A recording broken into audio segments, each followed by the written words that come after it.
The quantum communication array hummed with an unusual intensity in the deep space monitoring station. Admiral Rammer Constantine studied the incoming transmission, his weathered fingers tracing the holographic display with a mixture of curiosity and growing concern. Something was different about this message, something that defied the standard protocols of interstellar communication. Stationed at the Orbital Research Nexus, a massive space platform positioned at the edge of human-explored space, Constantine had seen his share of unusual signals. But this was unprecedented. The transmission carried a signature that didn't match any known species in the galactic database, a linguistic and electromagnetic pattern that seemed to pulse with an almost sentient complexity. "Decode this," he muttered to Dr. Valeria Rodriguez, the station's lead xenolinguistic expert. Her neural interface sparked to life, holographic symbols dancing around her head as she interfaced directly with the station's advanced AI systems. "Sir," she said, her voice measured but tinged with an unmistakable edge of excitement, "this isn't just a message. It's a declaration." The holographic display shifted, revealing a three-dimensional representation of a massive alien structure. Its design defied conventional understanding, geometric yet organic, with lines that seemed to bend and shift even as they were observed. It was beautiful and terrifying in equal measure. Lieutenant Marcus Reyes, the station's tactical officer, leaned forward. "Those energy signatures, they're unlike anything in our records. This isn't just another first contact scenario." Constantine knew what they were all thinking. Humanity had expanded cautiously into the galaxy over the past century, establishing colonies, developing faster-than-light communication, and carefully mapping their cosmic neighborhood. They had encountered several spacefaring civilizations, most peaceful, some indifferent, but nothing had prepared them for this. The transmission continued to pulse, each cycle revealing more complexity. It was a message, but more than that, it was a challenge. Light years away, on the crystalline homeworld of the Zor-Nak, Supreme Strategist Krelax studied similar data. The humans were an anomaly, a species that didn't fit into their carefully catalogued understanding of galactic hierarchies. For millennia, the Zor-Nak had been the ultimate predators of space, their technological superiority unquestioned, their military might unparalleled. But these humans, they were different. Intercepted communications, fragmented data streams, and reconnaissance reports painted a picture of a species that refused to be categorized. They didn't respond to traditional intimidation tactics. They adapted. They evolved. They resisted. "Prepare the quantum convergence fleet," Krelax commanded, his translucent exoskeleton shifting with each calculated movement. "We will make our intentions clear." Back at the Orbital Research Nexus, Admiral Constantine made a decision that would echo through human history. "Full communication protocols," he ordered. "And prepare defensive measures. Whatever is coming, we'll be ready." Dr. Rodriguez's neural interface flickered. "Sir, the transmission, it's changing. It's no longer just a message. It's a countdown." The station fell silent. In the vast, cold emptiness of space, something monumental was about to unfold, a confrontation that would define the future of not just humanity, but potentially the entire galaxy. The whispers of impending conflict had begun. The crucible of resistance. The first contact was nothing like anyone had predicted. As the Zor-Nak quantum convergence fleet approached the outer colonial territories, humanity's response was immediate and unprecedented. Orbital Defense Station Omega-9, positioned near the resource-rich mining colony of New Horizon, came alive with a symphony of technological defiance. Chief Defense Coordinator Elena Volkov watched the incoming alien fleet with a calculated calm that belied the intensity of the moment. "They're using quantum entanglement communication," Lieutenant Omar Hassan reported, his fingers dancing across holographic interfaces. "But our adaptive encryption is holding. They can't breach our network." The Zor-Nak ships were marvels of technological supremacy, massive vessels that seemed to bend light itself, with weapon systems that could obliterate entire planetary defenses. Their previous conquests had been swift, merciless. Entire civilizations had fallen within hours of their arrival. But humanity had been preparing. Quietly. Carefully. New Horizon wasn't just a mining colony. It was a fortress disguised as a resource extraction point. Every structure, every piece of infrastructure had been designed with one purpose: survival. As the first energy weapons of the Zoran-AK fleet began to charge, the colony's defense systems activated. But not in the way the alien invaders expected. Instead of traditional laser batteries or missile systems, New Horizon responded with a multi-layer defense that was part technology, part pure human ingenuity. Quantum dispersal shields absorbed the initial energy attacks, while underground thermal reactors redirected the incoming weapon signatures, creating massive energy feedback loops that began to destabilize the Zoran-AK ships. "They're using adaptive tactics," Coordinator Volkov murmured. "They expected us to be predictable." Lieutenant Hassan grinned. "Humans are anything but predictable, ma'am." The Zoran-AK fleet found itself caught in a technological trap. Each weapon discharge was not just defended against but weaponized. The energy of their attacks was being converted, redirected, turned against them in a dance of physics that defied their understanding. Supreme Strategist Krelax watched in mounting frustration as his supposedly invincible fleet encountered resistance unlike anything in their millennia of conquest. These humans were doing something impossible: they were learning and adapting in real time. On the surface of New Horizon, colonists who moments ago were miners, engineers, and scientists became an impromptu defense force. Automated mining droids were reprogrammed into defensive units. Industrial fabrication centers began producing makeshift weapons and defensive systems faster than the Zoran-AK could target them. "It's like the entire colony is one living, breathing organism," one of Krelax's tactical advisors observed, a note of reluctant admiration in their voice. Within hours, what was supposed to be a swift conquest had become a nightmare of unexpected resistance. The Zoran-AK had technologies that could destroy planets, but they were facing something they couldn't comprehend: a species that turned limitation into strength, that saw every challenge as an opportunity for innovation. As the battle continued, it became clear that this was more than a military engagement. It was a fundamental clash of philosophies: the Zoran-AK's rigid, hierarchical approach to conquest versus humanity's fluid, adaptive resilience. Coordinator Volkov knew this was just the beginning. "Transmit the defense protocols to the other colonies," she commanded. "Let them know we're not just surviving. We're fighting back." The whispers of resistance had become a roar. Shadows of determination. The defeat at New Horizon sent shockwaves through the Zoran-AK Empire. What was intended to be a routine conquest had become a strategic nightmare.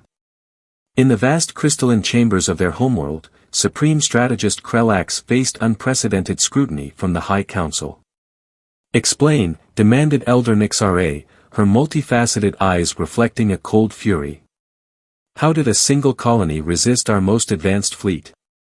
Krelax projected holographic battle reports, each replay revealing the humans' unconventional tactics. It wasn't just technological superiority, it was something more profound. A psychological warfare that the Zoran-AK had never encountered. Meanwhile, deep within the United Earth Strategic Command, a different kind of preparation was underway. Admiral Ramir Constantine convened a special task force, not just military leaders, but psychologists, xenoanthropologists, and unconventional strategists. Dr. Mirek Novak, a brilliant behavioral strategist, presented his analysis. The Zoran-AK operate on a hierarchical system of absolute dominance, he explained. They've never encountered a species that views challenges as opportunities rather than threats. The room was filled with holographic displays showing the Zoran-AK's previous conquests, a grim history of swift, merciless invasions. But humanity's response was turning that history on its head. On the communication research vessel Horizon's Edge, Lieutenant Commander Arya Patel worked on something unprecedented. Her team was developing a communication strategy that was part psychological warfare, part diplomatic outreach. "We're not just going to fight them," she told her team. We're going to understand them. The Zorenake's next move came swiftly. Unable to comprehend their previous defeat, they launched a more aggressive campaign targeting human colonies. But humanity was ready. Each colony had been transformed. Mining outposts became fortresses. Agricultural settlements developed advanced camouflage and adaptive defense systems. Even civilian infrastructure was now part of a comprehensive defense network. On the planet Resilience, a colony known for its harsh environmental conditions, the invasion took an unexpected turn. When Zorenake ground forces landed, expecting easy conquest, they found a landscape that was itself a weapon. Colonists had spent years adapting to the planet's extreme conditions. They had developed environmental suits that could instantly reconfigure based on thermal, chemical, and kinetic threats. The very ground seemed to shift and change, making traditional military tactics useless. "They're changing the battlefield itself," a Zorenake tactical commander reported in disbelief. "The environment is being weaponized." Psychological warfare reached new heights. Intercepted communications began to include deliberate misinformation, complex algorithmic messages designed to cause confusion in the Zorenake's rigid communication systems.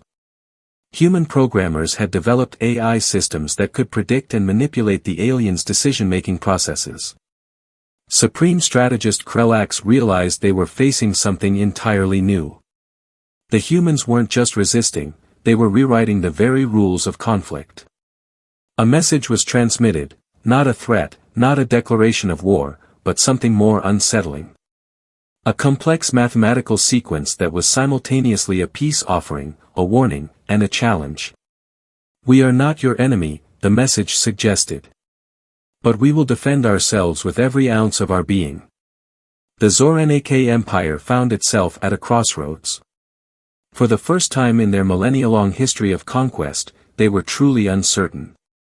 The shadows of human determination were growing longer, casting doubt on everything the Zorenake believed they knew about warfare, survival, and the nature of intelligent species.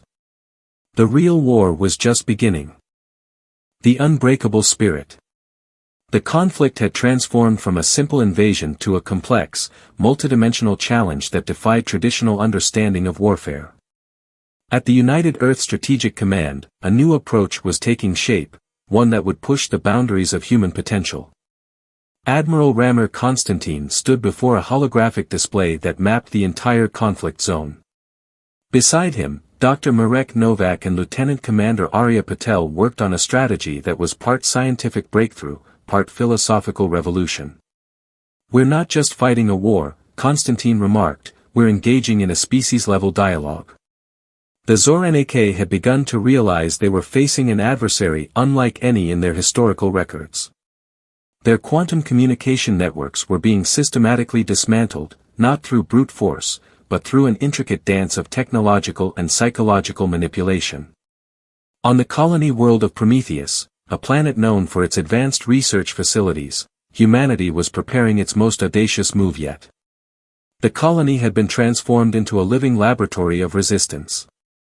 Dr. Elena Rodriguez, a quantum systems engineer, had developed something extraordinary. Working with a team of researchers from diverse backgrounds, physicists, biologists, computer scientists, and even artists, they were creating adaptive technologies that could fundamentally alter the nature of conflict. "It's not about overpowering," Rodriguez explained to her team, "it's about outsmarting, about showing there's another way to exist." The Zorenake's next assault came with unprecedented force.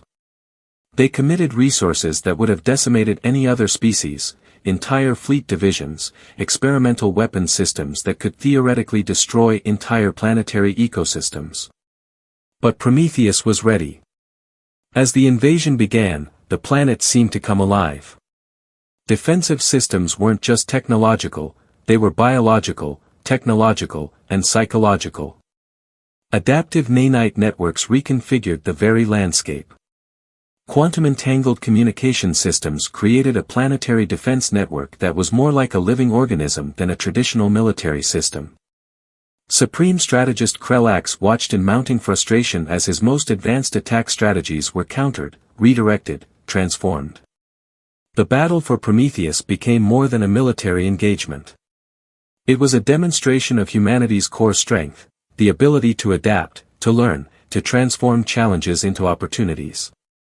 Civilian colonists became integral to the defense. Students reprogrammed agricultural drones into defensive units. Researchers developed real-time adaptive algorithms that could predict and counter Zornak attack patterns. Even the planet's unique ecosystem became a weapon. Genetically modified flora created defensive barriers, atmospheric conditions were manipulated to disrupt alien technologies. They're treating the entire planet as a single, adaptive system, a Zornak tactical analyst reported in disbelief. It's like the humans have turned an entire world into a living, thinking defense mechanism. The conflict reached a critical point. The Zornak had never encountered a species that could so completely redefine the parameters of conflict. Humanity wasn't just fighting, they were evolving in real time, turning every challenge into an opportunity for growth. Admiral Constantine transmitted a message that would echo through the galaxy. It wasn't a threat. It wasn't a declaration of war. It was something far more powerful. We are not defined by our limitations, the message read. We are defined by our ability to transcend them. The unbreakable spirit of humanity was about to change everything. Resonance of survival. The galaxy held its breath. What began as a simple invasion had transformed into the most profound conflict in known galactic history. The Zornak Empire, once considered invincible, now faced its greatest challenge, a species that refused to be defined by conventional understanding. Supreme Strategist Krelax stood before the High Council, his normally impenetrable composure fractured. Holographic displays showed the cascading failures of their once unstoppable military machine. Planet after planet that had been targeted for conquest had instead become a testament to human resilience. They are not just fighting, Krelax explained, his voice a mixture of grudging respect and existential fear. They are evolving. With each encounter, they learn. With each challenge, they transform. On Earth, Admiral Ramir Constantine and his team had realized something profound. This was no longer just a war of survival, it was a cosmic dialogue about the nature of intelligence, adaptation, and potential. Dr. Marek Novak's breakthrough came from an unexpected direction. By analyzing the Zornak's communication patterns, he discovered something revolutionary. The aliens operated on a hierarchical system so rigid that it prevented true innovation. Humanity's strength lay in its ability to break hierarchies, to think collectively, to view challenges as opportunities. Lieutenant Commander Arya Patel developed a final communication strategy, not a weapon, but a complex mathematical and linguistic transmission that was simultaneously a peace offering, a challenge, and a profound philosophical statement. The transmission went out across Zornak communication networks. It wasn't just a message, it was a demonstration of human potential. The message contained complex mathematical proofs that solved long-standing galactic scientific challenges. Adaptive communication algorithms that could bridge interspecies understanding. A comprehensive offer of mutual exploration and knowledge exchange. The Zornak High Council was divided. Some demanded continued warfare. Others saw something unprecedented, a species that offered collaboration instead of conquest. On the colony world of Horizon's Reach, the final confrontation unfolded. What should have been a massive battle became something entirely different. As Zornak ships approached, human colonies didn't prepare for war, they prepared for communication. Massive quantum communication arrays activated. Instead of weapons, they broadcast a comprehensive understanding of human culture, scientific achievements, and philosophical perspectives. It was an invasion of a different kind, an invasion of ideas. Dr. Elena Rodriguez had designed the transmission to be more than just information. It was a living, adaptive communication that could modify itself based on the receiver's response. Each moment of the transmission changed, evolved, responded. Supreme Strategist Krellax watched in stunned silence. The human transmission wasn't just communication. It was an invitation. An challenge. A profound statement about the nature of intelligence and cooperation. We do not seek to conquer, the transmission concluded. We seek to understand. To grow. To evolve. In that moment, everything changed. The Zoranak Empire, which had conquered countless civilizations, found itself faced with a species that offered something far more powerful than submission. Humanity offered partnership. Collaboration. A path forward that transcended traditional concepts of conflict. Some would later call it the most significant moment in galactic history. The day humanity didn't just survive, they redefined the very concept of survival. The resonance of human potential echoed through the stars.